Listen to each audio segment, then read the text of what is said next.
number 8, Medieval India, page number 82, Caste, Social Manners and Customs. There were hardly any changes in the structure of Hindu society during the period. The Smriti writers of the time continued to assign a high place to the Brahmins, while strongly denouncing the unworthy members of the order.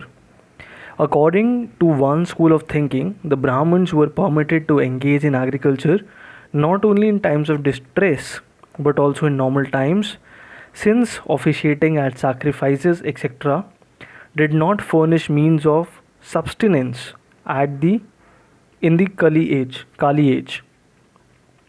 The Smriti text continues to emphasize that punishing the wicked and cherishing the good was the duty of Kshatriya, and that the right to yield weapons for the purpose of protecting the people likewise belonged to him alone.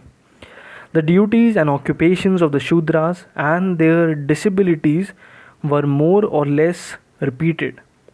While the highest duty of the Shudra was the service of the other castes, he was allowed to engage in all occupations except to deal in liquor and meat.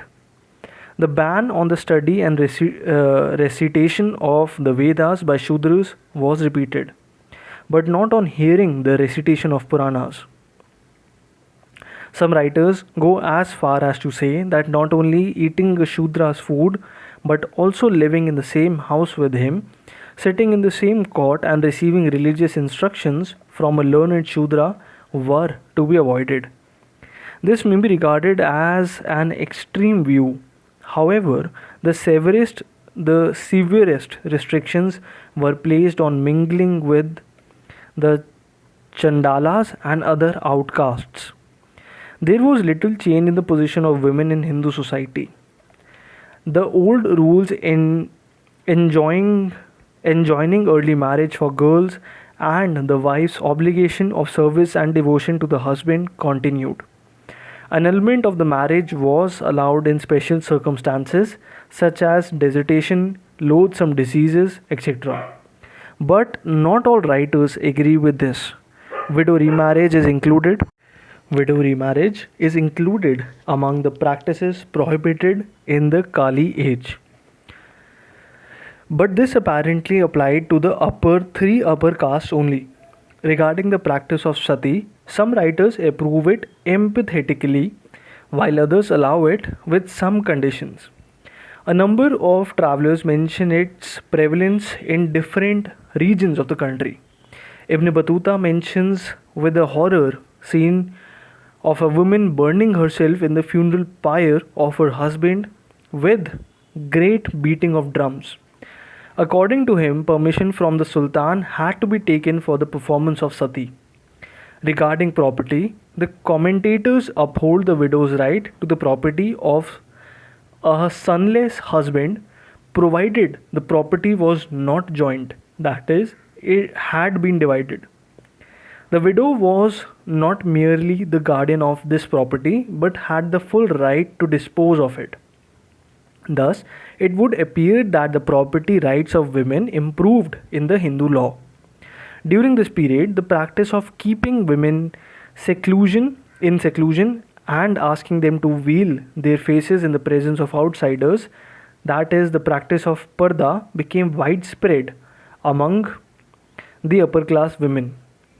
Practice of secluding women from vulgar gaze was practiced among the upper class Hindus and was also in vogue in ancient Iran, Greece, etc. The Arabs and the Turks adopted this custom and brought it to India with them. Due to their example, it became widespread in India, particularly in North India. The growth of the parda has been attributed to the fear of Hindu women being captured by the invaders. In an age of violence, women were liable to be treated as prizes of war. Perhaps the most important factor for the growth of the parda was social. It became a symbol of higher class in society, and all those who wanted to be considered respectable tried to copy it. Also, religious justification was found for it. Whatever the reason, It affected women adversely and made them even more dependent on men.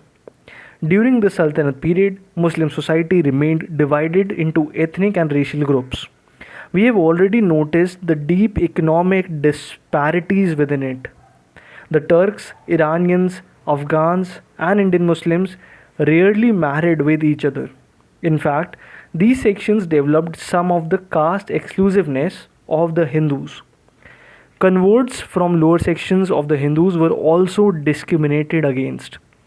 The Hindu and Muslim upper classes did not have much social intercourse between them. During this period, partly due to the superiority complex of the latter and partly due to the religious restrictions in the of intermarriage and interdining between them, the Hindu upper caste applied to the Muslims the restrictions they applied to Shudras. But it should be borne in mind that caste restrictions did not close social intercourse between the Muslims and the upper caste Hindus and the Shudras. At various times, Hindu soldiers were enrolled in Muslims' army. Most of the nobles had Hindus as their personal managers. The local machinery of administration remained almost entirely in the hand of the Hindus. Thus, occasions of mutual intercourse were manifold. The picture of the two communities being confined within themselves and having little to do with each other is thus neither real nor one which could be practiced, nor is it borne out by the evidence available to us. Conflict of interests as well as differences in social and cultural ideas, practices, and beliefs did, however, create tensions and slowed down the processes of mutual understanding and cultural assimilation.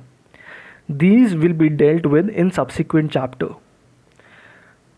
Thank you everyone for tuning in. In the next part, we'll start with nature of the state on page number 84. Thank you everyone. All the best for exams. Do share and subscribe the channel for more videos like this, and all the best. Thank you.